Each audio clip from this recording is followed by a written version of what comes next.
Hit the start button. Okay, we started. Okay. Well, good morning, everybody. Thank you very much for attending the meeting of the Democratic Services Committee. We've had apologies. I think that we all know who can't make it and all who's here. We could start with the minutes, I think.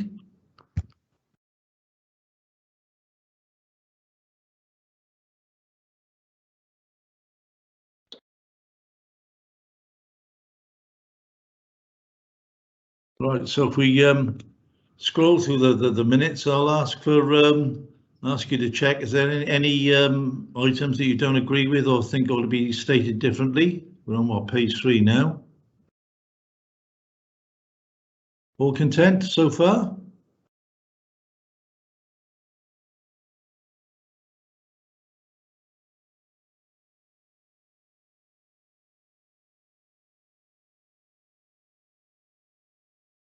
Page 4, all content?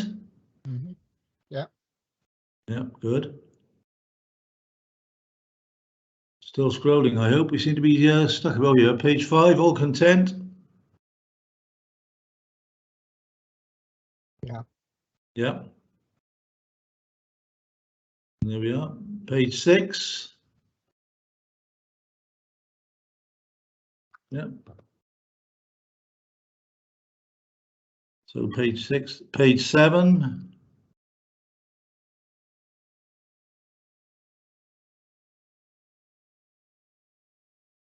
Page 8.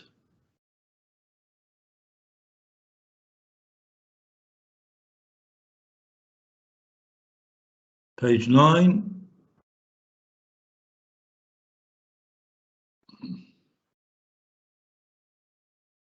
Page 10.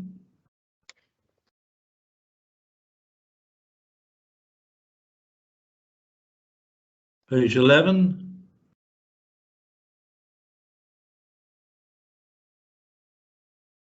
And that's it, I think, page 12. So we're all content that those are an accurate record.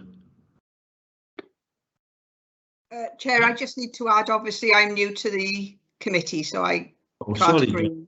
Yeah, that's okay, that's fine, just for, you know, the minutes. Okay, that's fine. Right. Okay, so the minutes are. Do I have to ask for somebody to move the minutes, Gareth, or is it? Yeah, they should be formally moved and seconded, just for the record, Chair. Okay, have I got somebody out there who's willing to do that? Yeah, happy to do it, Chair. Thank you, Matthew. And we need it seconded as well. Happy to second, Chair. Thank you, James. Okay, that's that done. Right, so that brings us on to our first presentation, doesn't it, Gareth?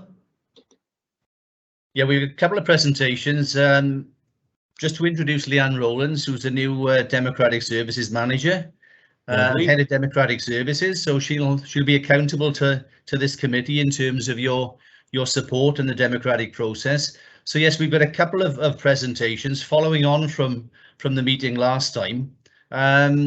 Two matters that are probably interconnected in some way. The first one is an update on where we are now with the Local Government and Elections Wales Act, and particularly this public participation strategy. And then we'll follow on from that there with a second presentation about the new model, the new ways of working, and the implication then for council members. So yes, over to Leanne, and Leanne has got a short presentation for you on the elections and the legislation. Right. Okay. Thank you, Chair. Good morning, councillors. Right. I will just see if I can share my screen for you. It'll be a second.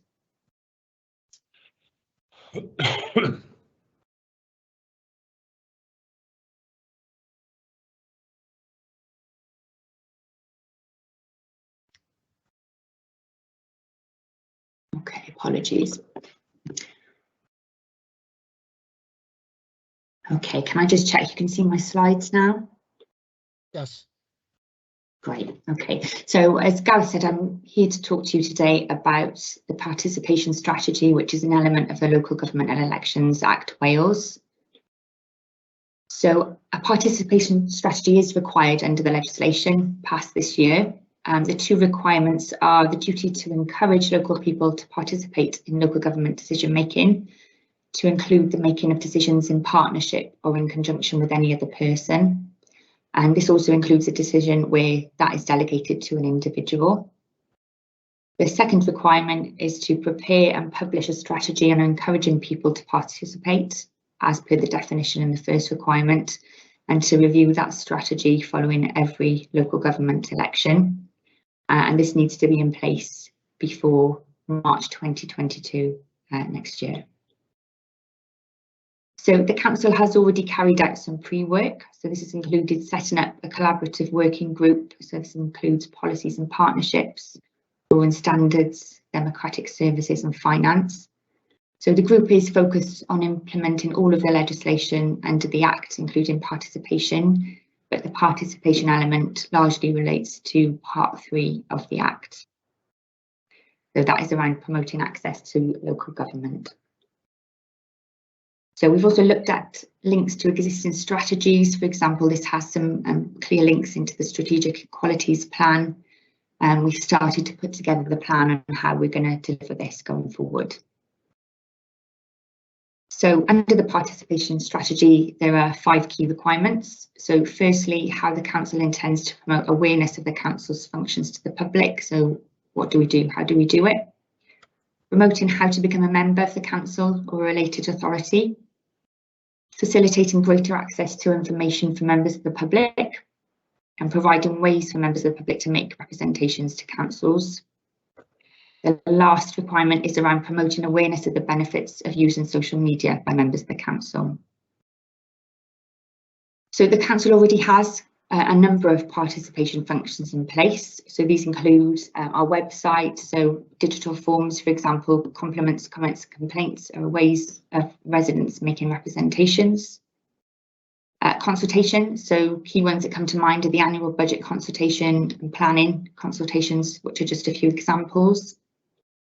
We also have modern.gov, so the democracy section of our website where residents can access the agendas and minutes of meetings or look at decisions.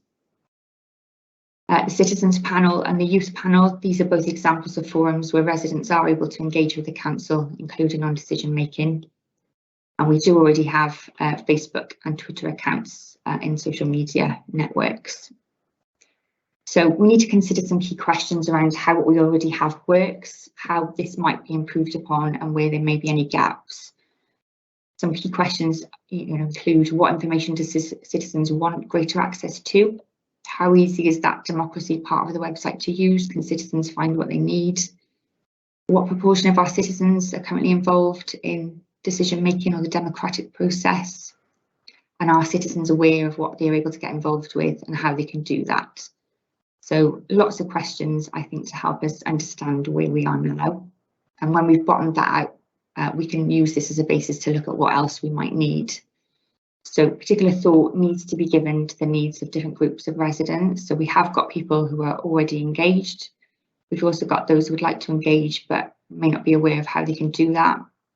There are some hard to reach groups that we'd have to think about particular strategies to support them.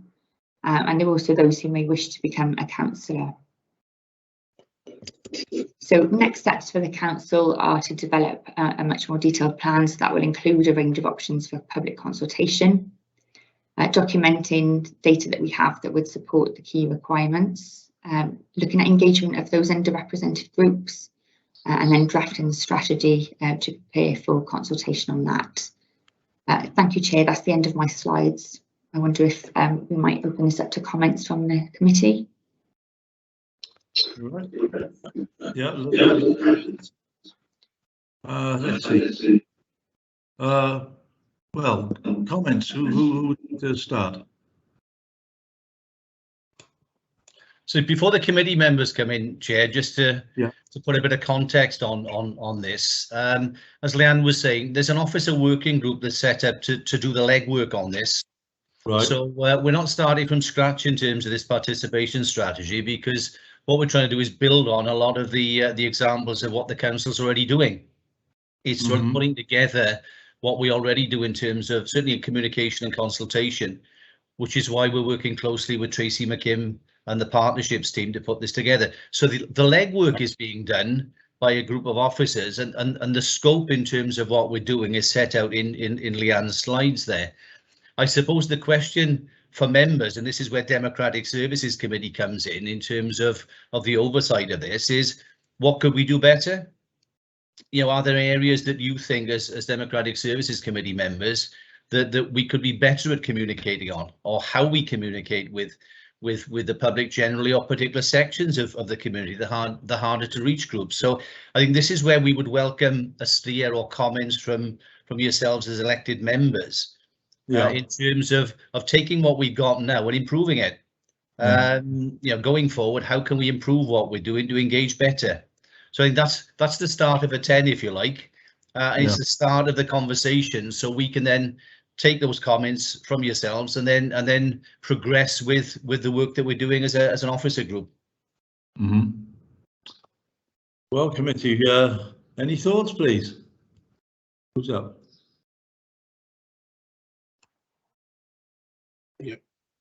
I haven't got a hand, Chair. Am I jumping in or? Oh, well, I think I got Matthew sort of coughed a bit. I think that was, so I'll take Matthew and then you, Gail, if I may. Yeah, yeah, that's fine. I got it now. Thank you. I've been a good boy and raised my hand, Chairman. I couldn't find it. Yeah, lovely. You know, I guess we're always trying to find better ways of engaging with the public. If you look at the figures of people who actually watch council meetings, it's pretty woeful, or that's perhaps understandable. But what I'd like to know is best practice. So when you're talking about other councils around the United Kingdom, those councils who maybe have public engagement, or where the public can raise questions. We talked about this last time, actually, because essentially there's a danger of getting one-man band, people who've just got one particular concern. But I guess it's how do you engage with the wider public? Do other councils do it in a better way? You know, when you're talking about this bid for the city culture, how do you talk to residents and how do you get them to and find out their feelings? I guess what we need to find out is what other councils are doing, what best practice there is. I believe some councils or cabinets have public questions at cabinets as well. So that's what I'd like to know, is what other councils are doing to work with their residents. Just to come back on Councillor Evans' question about best practice, there's no exemplar model in terms of what you should or shouldn't do. This is the whole idea of the legislation, that the council decides what participation strategy suits you in terms of the type of decision-making process that we've got within Newport, because what works for other councils will be dictated by their decision-making processes. So we can find out what other councils do, and we're happy to report that back to this committee. But I wouldn't want to suggest that there is some model out there that other councils operate that is being held up as some exemplar or good practice. I think it has to be tailored to the needs of each individual local authority. Yeah, and I appreciate that, Gareth. I guess it's more what other councils are doing, and then we can ultimately decide what we feel would be suitable. But without knowing what other councils are doing, I guess it makes it a bit more difficult. So, but I appreciate your point. Thank you. Right, over to you, Gail. Oh, thank you, Chair. Obviously, I'm new to this, and you will have had discussions already. But what comes to mind with me is I think how the council itself represents itself is an issue as well. So something I've raised many times over the years is, for example, visual representation, photos, that sort of thing, making sure that it is very inclusive, so that it's across all ranges, ages, you know, obviously, and all the other categories that are there, because I think, you know, perhaps like a lot of public bodies, we don't always do that. I have to find that in education. So, you know, if you're going to attract people, they have to see someone or some representation that they feel affiliated to and welcomed. So I think that should have a high priority. The panels are obviously really important because you're speaking to the public then, and of particular interest, obviously, I suppose to us, you might say, is the promoting how to be a member.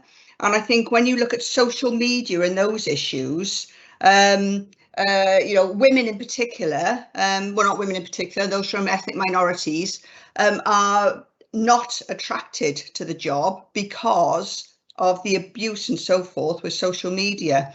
So I think that's a really difficult hurdle to overcome, but it's a major hurdle. So I certainly have no answers, sorry. But I would say that's what jumps out at me particularly at the moment. Yeah, I agree with you, Gail. I mean, I think we're seeing with social media what happened with the Citizens Band Radio. The trolls and all the rest are basically making the system untenable. There we are. Good old British public. I don't know. Anyway, thank you for that. Trevor, I think you're next, and then Kate. Yeah, thank you, Chair. A number of things. First of all, can we have a copy of the presentation, Leanne, if we may? The other thing is the participation strategy. A panel is actually working at the moment, I believe, as Gareth said. Could we possibly have an update, a periodically update of anything which is happening within that panel, so we can get some idea of what's happening?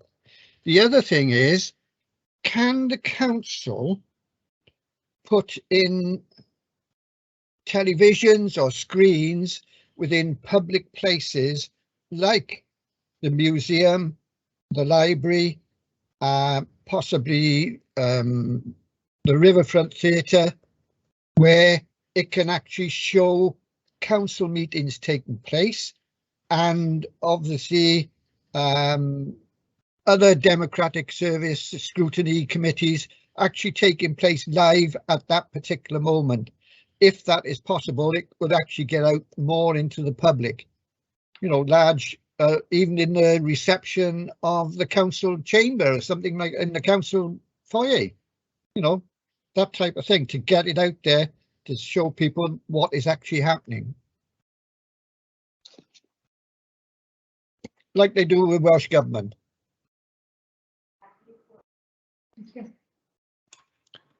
Do you want to come back on Councillor Watkins' question, Chair? Yes, please, Gareth, if you would. Yeah. First of all, there's no panel as such. It's an officer working group. We brought the implementation schedule to you last meeting for information, and as you see, a lot of the implementation work is largely operational. It's just a matter of making those changes. So it's an officer working group. But what we've identified are those elements of the plan, those pieces of work that need member input, where we do need to bring things back to yourself. So yeah, we'll certainly update you on where we are with some of the other operational work to implement the changes. But things like the participation strategy, this is where we need to be guided by you in terms of what needs to go in there and how we need to change things. So yeah, I mean, certainly as soon as we've got a first draft, the idea is that we'll bring that to you, and eventually we'll need to go out to public consultation on that when you're happy with it. But there's a lot of work that needs to be done before then, and this is really the start of the conversation. We'll take the comments that you've made now and the request for more information that you've put forward, and we'll bring that back. I think we'll flag up later. We might need some extra meetings of this committee between now and next May, just to fit in all of the work. But the idea is that we will bring you regular updates, and on those pieces of work where you've got a major input as members, then you will direct how we'll take that forward. In terms of the television screens, yes, we can do that. I mean, Leanne's next presentation will talk about things like remote meetings going forward, or hybrid meetings. So the idea is that all council meetings would be broadcast live anyway. If you wanted to show them on large screens, either in council buildings or elsewhere, subject to licensing requirements, that could be done.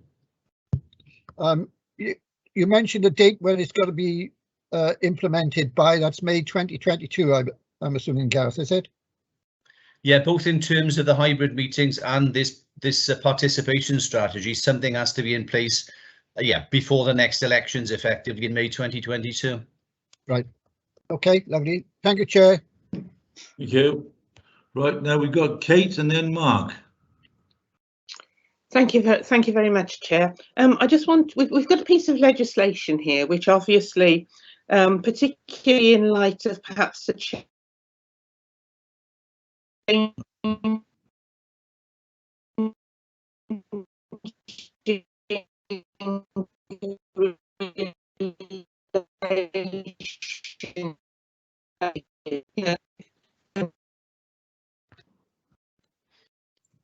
Councillor Thomas, you're breaking up. I wonder if you would like to turn your camera off, but we will still be able to hear you.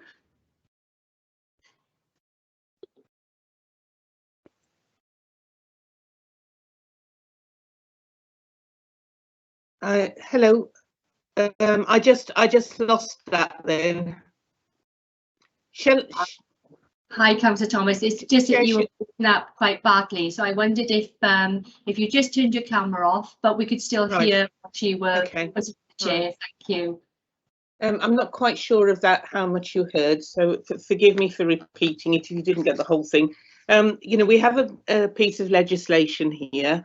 The relationship between the public and politicians has deteriorated over recent years, and so it's up to us to do everything we can to move the spirit of this Act forward into the operations of the Council, but also particularly the openness and transparency aspects which our constituents, our citizens, will base their appreciation or not appreciation of the Council and the work that we do.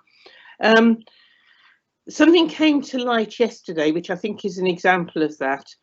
For reasons of efficiency and I think the easing of a situation we've found ourselves in over the past year, we have now moved towards a permit-less registration of parking permits. So people will not, I understand, have a permit to display in their car any longer. Now, you know, I'm obviously representing Stow Hill City Centre, probably the ward with the greatest pressure on parking in the whole city, and probably the greatest number of complaints about it. And somebody's brought to light the fact that citizens now cannot actually tell whether somebody is parking inappropriately in their road.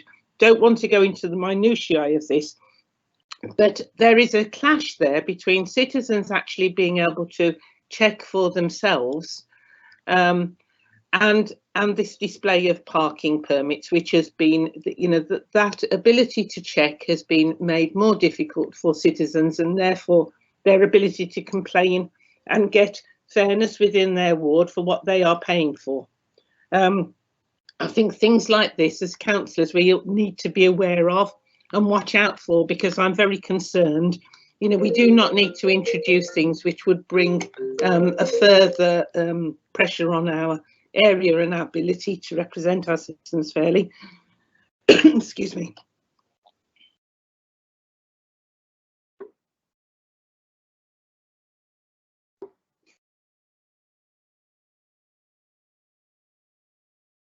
I had completed what I was going to say then, Chair. Okay. Gareth, do you have any thoughts on that? I think the point was in terms of how we engage with constituents and do what they want. I mean, obviously we can't comment on the issue about parking, parking permits and so on. That's a matter of city services. But yeah, in terms of the general point, yes, the whole point of the legislation is to improve that openness and transparency, to encourage people to participate more in democracy, and to encourage people to come forward and stand as councillors. And to do all that, then you need a better working relationship, I suppose, and in terms of engaging and listening to the public. So I think it's a point well made, and that's something obviously we need to build into this participation strategy going forward. Yeah. Chair, can the head of law and regulation assure us that the members of the panel will be aware, and can they ask that it be reported to them where there may be a conflict in our ability to be as open and transparent as possible in terms of our citizens being able to participate in, you know, the functions of the city? Well, first of all, like I said before, it's not a panel. This is an officer working group that is just Well, looking at okay, the officer working group then. Do we have sufficiently broad representation so that they're all aware of all areas of council operations? No, that's not the point of the officer working. That's purely a technical working group. That's just looking at the technical aspects of the legislation.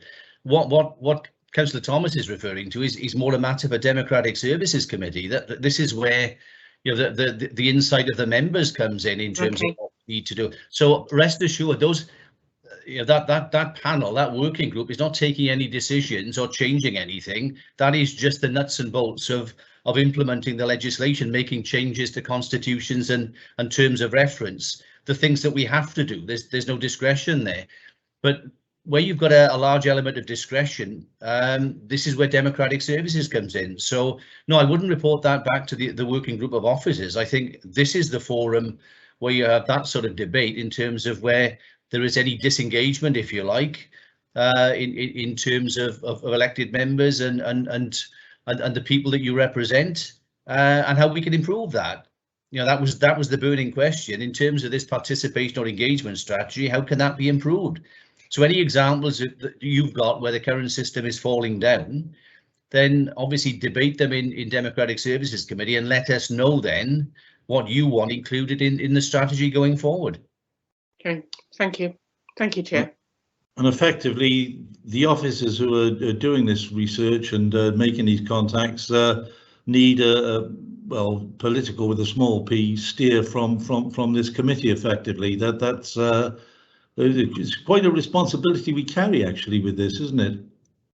Absolutely. I mean, that's why we have Democratic Services Committee and a cross-party committee at that, to give that sort of, well, non-political steer, if you like, cross-party steer in terms of what you as elected members require, because we can only take it so far at an officer level, you know, in terms of what we document and you know what we bring forward for consultation.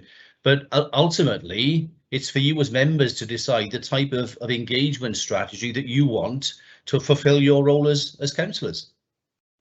Fine. So we all better get it right. Okay, I think I've got Mark next. Thanks, Chair. I've put the headphones on because there's somebody doing heavy drilling behind me. So if you can't hear anything from time to time, perhaps you just indicate. I think it's great to look at these methods of engagement and so on, but I just want to go back to what Gail said, because I think that was quite an important point there, which is the amount of online abuse you get and so on and so forth. And I think as councillors, and it's all very well for people to say, well, that's just part of the job and so on, but it really isn't acceptable. The sort of level of abuse and, quite frankly, frequent trashing and defamatory remarks and character assassination, and it doesn't make any difference which party you are, that you're quite likely to get this. And I think one of the things that I would like to see passed back up the chain is that there are copious mechanisms for protecting officers from all sorts of abuse, and rightly so. But there are very, very few protections for councillors. And, you know, we have these meetings and we expect people to put themselves forward. But why should they put themselves forward when... and I'm not complaining about the level of council remuneration. It's a pittance. Unfortunately, some some members have played politics with that and argued that that the level of remuneration should be constantly reduced. And I don't think that they've helped the situation either, I have to say, by playing silly games about trying to shave off a few £1,000 from members' remuneration and arguing when in a budget of 260 million that if you reduce a cabinet role, that it would save enormous amounts of money, whereas we all know it's just an absolute pittance in terms of a 260 million pound budget. So I don't think councillors themselves have helped. Okay, thank you. But I think it would be helpful if government actually did something to make being a councillor more attractive and provided more protections and particularly if we think of ethnic minority groups and so on and so forth. And we've seen the recent trolling of people on social media connected, for example, with the England game. So sometimes the abuse can be racist as well. But as Gail said, it can be often is sexist and related to people's appearances and so on. But I think all of these issues need to be addressed, and they're just not being addressed. And really, most of the other stuff that we do, I mean, it's fine insofar as we can try to address this, but it really is just window dressing and not addressing the real problem, which is it's not attractive to be a councillor. How do you make it more attractive to be a councillor? And how do you enable people to do their job without this kind of trolling and abuse? Mm. Any thoughts, Gareth, or any officers? Yeah, I think they're very good points. Just to remind members that it was the last council meeting before last, in terms of the diversity resolution that was passed in council, where you resolved to be a diverse council, and a number of actions sitting below that, one of which was to look at encouraging more people to come forward to stand as councillors, and that protection that Councillor Whitcott was referring to in terms of elected members and abuse, particularly on social media.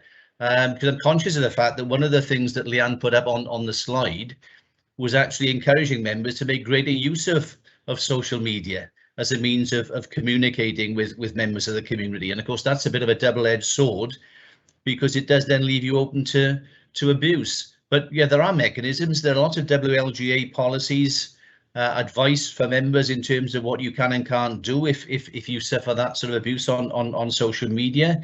I don't necessarily agree with Councillor Whitcott that council staff are more protected. I think the law is the same for council staff as it is for elected members in terms of the types of abuse that can take place on social media.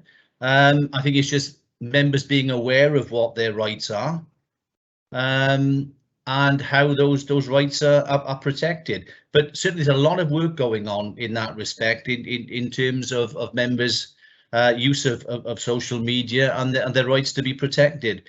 The other thing, I mean, something we already do, but we remove members' contact details and home addresses from the website, from the Register of Members' Interests. And as I mentioned last time, this legislation will say that although members need contact details, so you can be contacted by members of the public, that can be the civic centre address, and it can be a generic council number for contact. So we wouldn't be broadcasting people's home addresses. But I think Councillor Whitcott makes a very valid point. I just want to assure members that all these pieces of work were ongoing in conjunction with the communication strategy, and make sure that members are more protected in terms of what happens on social media. Mm. Yeah, it seems. Sorry, can I just come? Yes, back please. On yeah. I mean, you know, I've been on the council for 20 years. When was I first elected? In 2002. So next year I've been on the council for 20 years, and I have to say that I haven't seen much evidence that we're protected as well as officers at all. Despite the, the willingness of officers to help us out as members, and I'm not criticising officers at all. Incidentally, my criticism is directed at the protocols which try to protect us, which supposedly protect us from the kind of abuse and character assassination to which we're often subjected. And I of anybody jumping into the or being able to take action against anyone who does that. There are a lot of mechanisms by which the public can attack us. They can go to the ombudsman. They can complain to the council, and we can be referred to standards and so on and so forth. And that's fair enough. But there are no counter. There are no counter sort of mechanisms for us to bring action, for example, against people who basically make invalid attacks on us and say completely untrue things. And I'm not talking about in the course of democratic debate. What I'm talking about here is personal, individual stuff, like saying that this person doesn't do anything, doesn't attend meetings, and never see any evidence of anything in the council, when if they were to bother to actually look at the record, they'd see that that person attends 80, 90, possibly even 100% of council meetings. But that never enters into it. And I can't see what the attraction is at the moment to somebody to being a councillor unless they're very, very committed. And I think it's got a great deal worse than when I was first elected, I have to say, because it was bad enough then. But now it really is absolutely appalling. So I just don't see either that there is parity between us and officers in terms of the protections that are in place, and I just haven't got any evidence for that, and that's just based on my own experience, and I've sort of held positions in every level of council, and I've been active in the WLGA, and I know I know the WLGA's sort of suite of policies and so on and so forth, and really they're just whistling in the wind as well. They're really not exerting any influence on very little influence on how we can improve this. And I have to say that the higher levels of government don't help.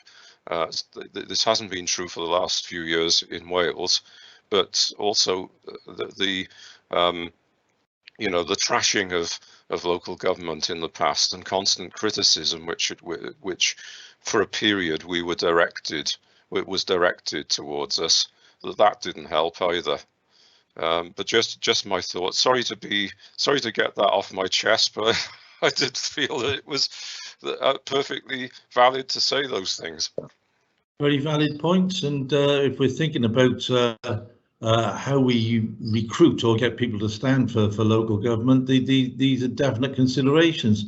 Maybe we could have a seminar. I'm sure the officers have got enough to do, but maybe there'd be scope for a seminar on what methods of protection there are for councillors. Just check that in apropos, and not much. Yeah, I'm sure we could arrange that, Chair. The protections are the general law. I mean, as Councillor Whitcott would know, that's why I'm saying I didn't think that the council staff were any more protected than council members, because it's the same law that applies, in terms of attacks of council officers on social media as elected members. It's the same legislation. Unfortunately, unless something is defamatory or downright malicious or threatening, then there's not much that can be done. I mean, that sometimes with social media providers, there are things that we can get to get posts taken down, But no, we've had examples where both officers and members have had threatening emails, and we've referred the matter to the police because, you know, under the Malicious Communications Act, that's an offence. So there are things that we can do, and if members would welcome a seminar on the use of social media and the protections that are available, I'm sure we could put something on. Yeah, could be good. Right, I've got Trevor next and then Matthew. Okay, thank you, Chair. I agree with Councillor Whitcutt in regards to the verbal attacks on councillors. They have increased over the last 10, 15 years. The main question I wanted to ask was, will this affect the Regional Partnership Board, which is proposed to be set up? And if so, how and what do we do about it? And vice versa, how will the Regional Partnership Board affect what we set up now? Just to be clear, Chair, is Councillor Watkins referring to the Regional Partnership Board, or the Public Services Board that was going to be set up on a regional basis? Yes, it's the Public Service Board. It's right, the one that went through council on Tuesday. It won't affect it at all. You know, the Partnership Board is actually non-decision making in that respect. It will adopt the well-being plan for the whole of Gwent, but it still comes back to the individual statutory partners, the individual local authorities, to implement those well-being policies within their area. So in terms of decision making and engagement, that will still be at a local level. So what we're doing now in terms of each council's participation strategy, engagement strategy, that will not be affected at all. But that's only till 2023 though, isn't it, Gareth? What, sorry? The local decisions to be made to go, that's only up till 2023, and then it's the local boards will end in 2023. But you see, the Public Services Board now, whether it's regional or local, is just a partnership of various statutory bodies. It's not decision making. It doesn't have a budget. What it does, it actually sets well-being objectives and policies and plans for either the local area or the region. But then it still falls back to the individual partners to deliver those plans at a local level, and that will continue beyond 2023. So even if this Gwent Public Services Board is set up, but even if you have a well-being plan for the whole of Gwent, the impact in terms of what Newport City Council will need to do to to meet those well-being objectives in Newport, that will still come back to the council, and that will still come back to your decision making and your scheme of public engagement. Right, so that won't affect the decisions which we're making, or the absolutely working group. Okay, thank you. That's what I wanted to know. Thanks, Gareth. Thanks, Chair. Right, I got Matthew now. Thank you, Chair. And then you've got Mark 3 times again because he keeps raising his hand. Yeah, I mean, going back to what Mark and Trevor said about social media, I know how toxic it is and how it puts off people standing for parties. But I was going to make a suggestion about, I mean, ultimately, this participation strategy for standing elections will only be valid up until the elections next year. And so looking back, if we're looking realistically about maybe having a non-political sort of meet the councillors informal drop-in thing, no long presentations or anything else like that, but maybe in the foyer, the civic centre or something where people can just talk to people, because I guess, you know, apart from having vast expense accounts as we all do, you know, and going to all these big lavish dinners and stuff, which is what people seem to think we do for most of the time, it might be an opportunity just to say, well, you know, here we are, here's a range of councillors, different backgrounds, pop into the civic centre, have a chat, and if we can afford to give them a free sandwich, then just a suggestion. Don't know what other members would think about something like that. Good idea.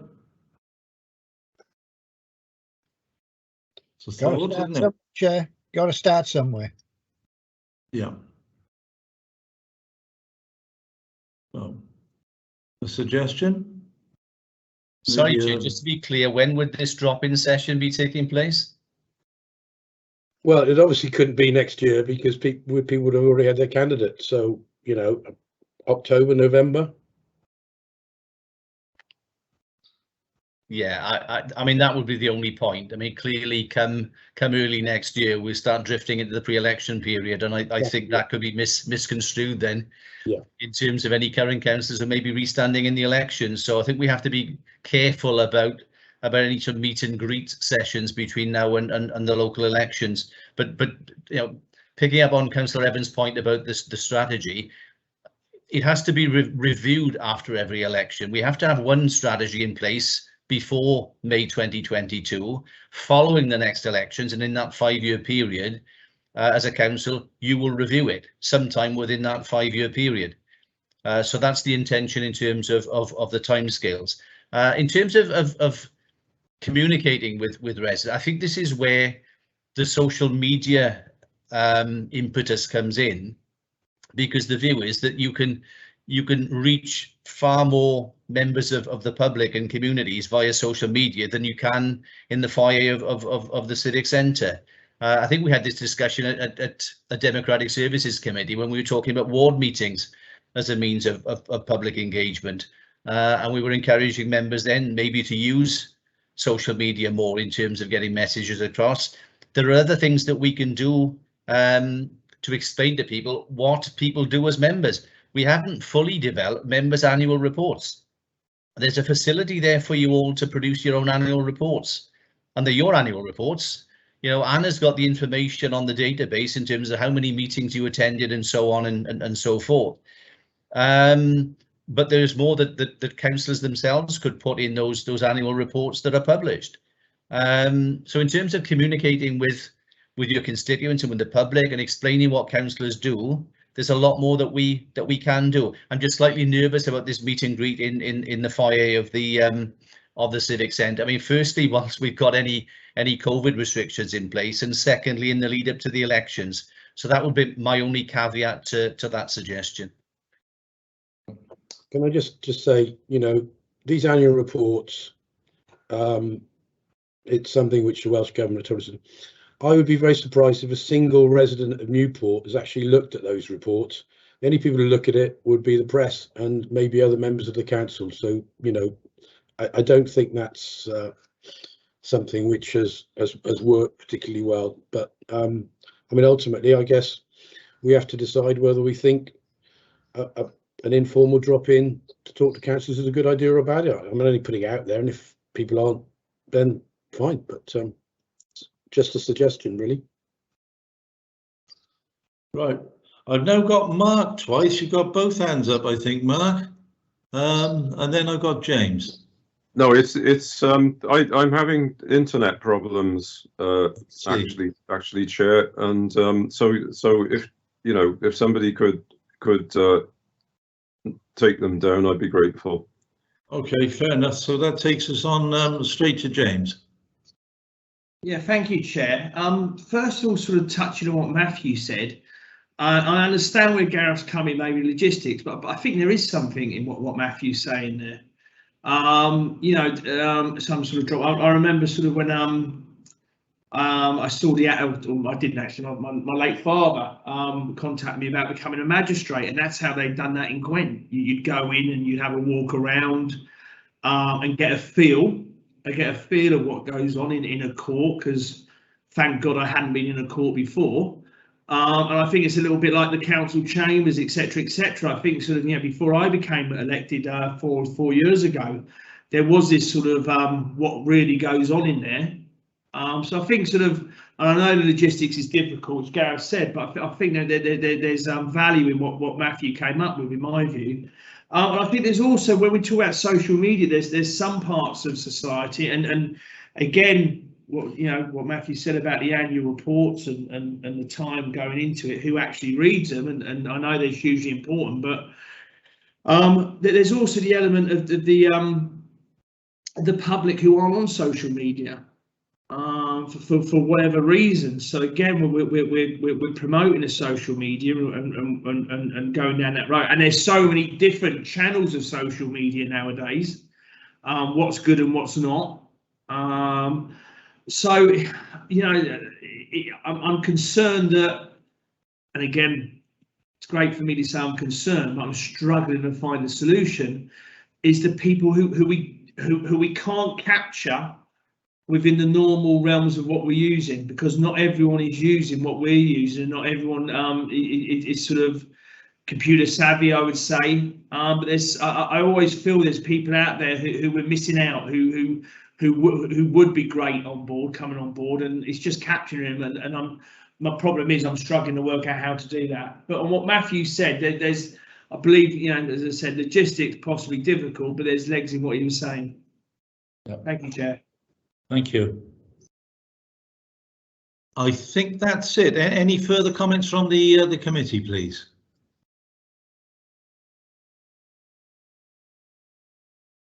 No, I think we're done by and large.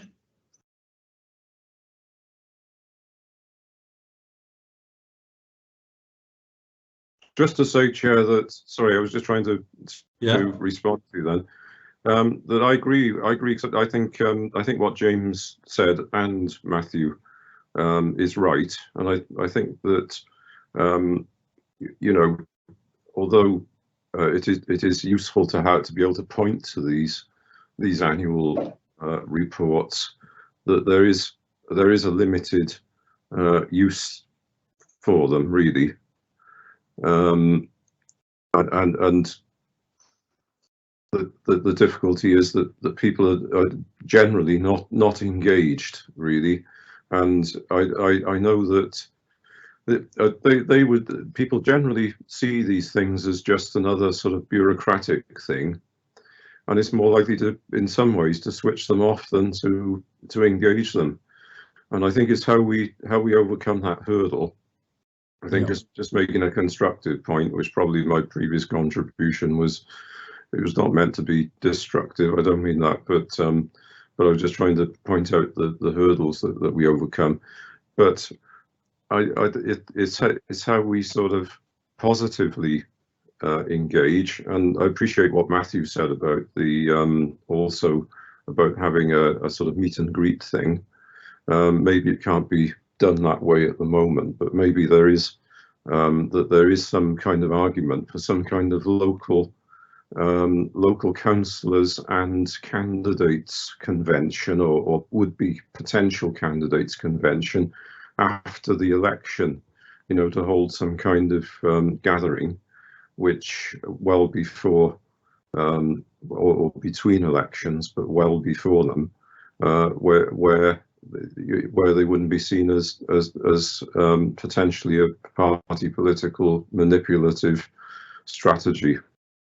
Maybe that's something to think about.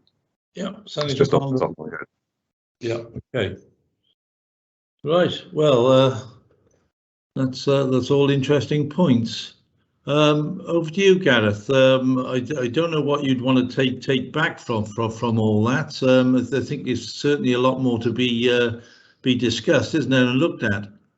Yeah, I was waiting for you to draw some conclusions from that for me, Chair. Yeah, look, picking up on one or 2 points that have been raised. I mean, Councillor Evans has asked for more information about what other councils do, particularly in terms of public questions. Yeah. So that's an easy one. We can try and find out what other councils do there. I think we did say we'd look at the possibility of putting on a members seminar in terms of members' use of social media and protection from abuse over social media. So we can look at that one. The suggestion about drop-in, again, we can have a look at that. I think what Councillor Clark was talking about was certainly different, I think, to what Councillor Evans was talking about, because he mentioned the recruitment drive for new magistrates. Now, if the idea of a drop-in session was to enable potential candidates, but people who are interested in becoming a councillor, have a better understanding about what being a councillor involved, I don't see any problem with that. And that wouldn't be an issue, subject to social distancing issues, obviously, in the logistics, because that would be non-political. As a slight concern if the emphasis is a bit more on on current council members and potential sort of candidates in next year's election, meeting and greeting members of the public. So I think, you know, we could look at the context of that drop-in session. If it's more of a recruitment drive, I think WLGA would encourage that, because as part of the lead up to the next elections, we're trying to encourage as many people to come forward as possible, and for people to get a better understanding of what being a councillor involves, you know, and who better to talk to than the current members to get an understanding about what it's like being a councillor. I would just hope Councillor Whitgill wouldn't put them off by explaining how difficult it's become. But no, we can look at that. I think there's some very useful points there going forward. So we'll build those in. And then we've got a little bit more meat on the bones in terms of what the strategy looks like, and more information about what other councils do with things like questions. We'll bring it back to you for further deliberation. Yeah, that's good. That's good. Committee, are you all content with the observations drawn and possible new approaches that could be made, and from that? Yeah. Yeah, all happy. That's good. Well, that's what we want to hear. Right, so we'll run with that. We have another presentation as well today, Gareth, don't we? That's correct. Leanne will now go on to the next presentation, which is the new working model. Yeah, that's lovely. Thank you, Leanne. Look forward to hearing from it. Thanks, Chair. Can everybody see my slides? Yep, Great. coming up. Okay, so again, this presentation is an update on a piece of work on the new working model. And again, it's opening up a dialogue so that we can have some input from members. So the current position is that Cabinet considered a paper on a new operating model on the 7th of July. That was approved in principle pending consultation with trade unions and staff. And then a final report will be presented to Cabinet autumn this year. So the proposed reviews are included in this presentation for discussion today. There are 4 areas that will underpin a new model. The last one is of particular relevance to the committee, and this is where we were hoping to get member input. So the first area is around employees, so considering the implications of smart working for staff. So this is around wellbeing, remuneration, and their professional development and support. So some of the steps under this one will be to consult on a home working policy and associated allowance for any staff required to work from home for at least 1 day per week. We'd also go back to the existing flexible working scheme and assess how appropriate that would be going forward and make any changes as necessary. Also, this is about developing proposals for investment in wellbeing for staff, so particularly considering those with long-term health conditions and putting the emphasis on supporting mental health post-pandemic. And then finally around engagement, so thinking about remote working and developing different techniques and tactics to ensure that we continue to be engaged with a dispersed workforce. The second area of consideration around this is around buildings and public. So looking at the Civic Centre, the objective is to determine the optimum usage for it and how that should be configured to support the council's objectives. So needing to ensure that there remains a focus on meeting the requirements of our residents and the services that support them, while also looking for any opportunities where we potentially could increase the usage of the building and any income associated with that to support ongoing costs. And then also considering our broader estate and how that can be used to support flexible working opportunities. So essentially, the Civic Centre would continue to be the main administrative headquarters and centralise other council facilities, but these could be zoned within the Civic Centre so that staff are able to work together in their professional groups, including publicly accessible areas like the meeting rooms and reception, and then considering if there's any space that could be opened up to other occupiers within the premises.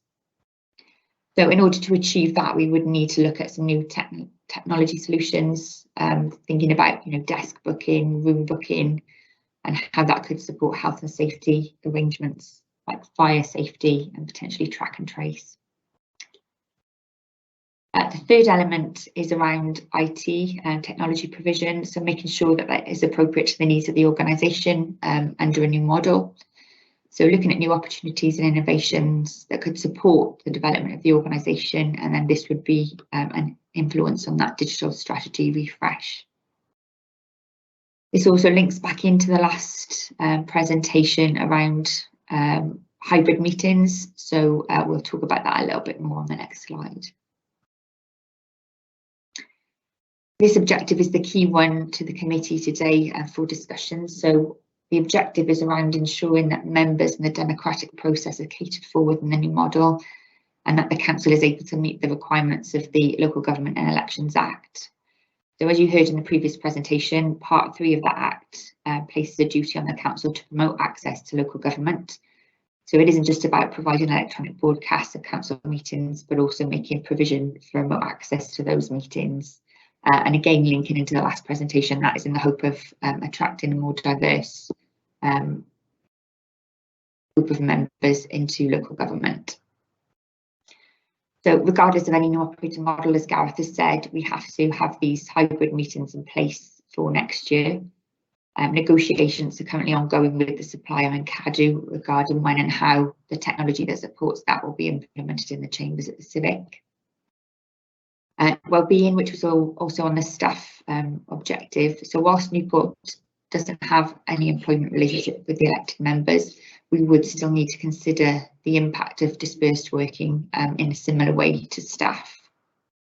The council does already have a broad wellbeing service for staff, which elected members can access, albeit excluding specific staff networks. So any training, any relevant e-learning and support could be accessed by members. And should we enhance that programme in line with a new operating model, then elected members would be supported through this. And at Cabinet, they agreed that any further member-specific interventions should be discussed through the Democratic Services Committee. So whilst this provides an update to the committee, the presentation is aimed at opening up this dialogue so it can be considered as part of the development of the new model. The key questions are, under a dispersed working model, are current wellbeing provisions adequate for members? Is the current remuneration package sufficient for members? And if required, what recommendations would you make to the council? Thank you, Chair.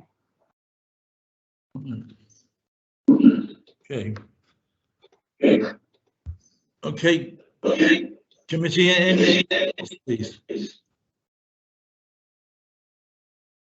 Any questions, please? Any thoughts?